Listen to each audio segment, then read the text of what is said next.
রাত, মধ্যরাতে ঢাকা থেকে চট্টগ্রামগামী একটি ট্রেন পাহাড়ি রুটে এগিয়ে চলেছে। ট্রেনের ভেতর সবকিছু নিস্তব্ধ, কেবল ট্রেনের চাকায় ঘর্ষণের শব্দ, আর কিছু নয়। আশপাশে অন্ধকার, যেন কোনো অতীতের ছায়া। এক যাত্রী, রায়হান, জানালার পাশে বসে, মন একদম অশান্ত। দেখছে, বাইরে কিছুই স্পষ্ট দেখা যাচ্ছে না। অন্ধকারের মাঝে এক অদৃশ্য পথের দিকে এগিয়ে চলছে ট্রেন। সময় রাত সকাল 11:59। ট্রেনের গতি ধীরে ধীরে কমতে থাকে এবং হঠাৎ ট্রেন থেমে যায়। কোথাও কিছুই নেই, শুধু এক পুরনো স্টেশন, কুয়াশায় ঢাকা। তিনটি শব্দ কেবল শোনা যায়।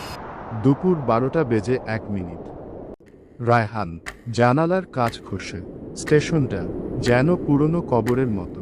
এটা 40 বছর আগে বন্ধ হয়ে গিয়েছিল। এক ভয়াবহ দুর্ঘটনায় 2 শতাধিক মানুষ মারা গিয়েছিল। এক বৃদ্ধ যাত্রী হঠাৎ উঠে বলে, আমি এই স্টেশন চিনি। এখানে দুর্ঘটনা হয়ে 200 জন মারা গিয়েছিল। রায়হান ভয় পেয়ে ওঠে। কেউ কেউ ট্রেন থেকে নামতে চায়, কিন্তু দরজা বন্ধ। একটাও শব্দ বের হয় না। তার গলা যেন বন্ধ হয়ে গেছে। আর ট্রেনের ভেতর যেন হঠাৎ ঠান্ডা বাতাস বইতে থাকে। রায়হান হঠাৎ চারপাশে চোখ বুলিয়ে দেখে, যাত্রীরা বদলে যাচ্ছে। তাদের মুখ যেন ছায়া হয়ে যাচ্ছে। তাদের চোখে এক অদ্ভুত শূন্যতা। আর কেউ কেউ বিকৃত হয়ে যাচ্ছে। রায়হান দৌড়ায়, কামরা থেকে কামরায়, কিন্তু কোন দরজা খোলে না। ভীত হয়ে সে দেখতে পায় এক ভদ্রলোক, যার চেহারা হুবহু তার মতো। রায়হান আয়নার দিকে তাকায়। আয়নায় তার প্রতিবিম্ব নেই। তার পাশের লোকটা বলে, তুই জানিস না, তুইও ওই দুর্ঘটনার একজন যাত্রী ছিলি। সে ভেঙে পড়ে চিৎকার করে, কিন্তু তার আওয়াজ কোথাও পৌঁছায় না।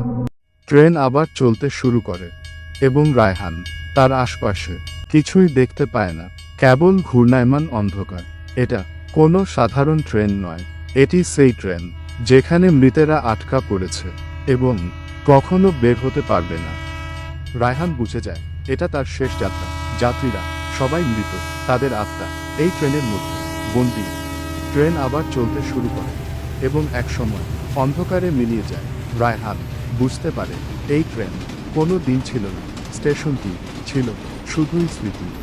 ভোরবেলা স্টেশনের পাশের মাটিতে একটি পুরনো খবরের কাগজ পড়ে থাকে, আর সেখানে লেখা, তারা চিহ্ন 1985 সালের এই দিনে রহস্যজনকভাবে উধাও হয়ে যায় একটি ট্রেন।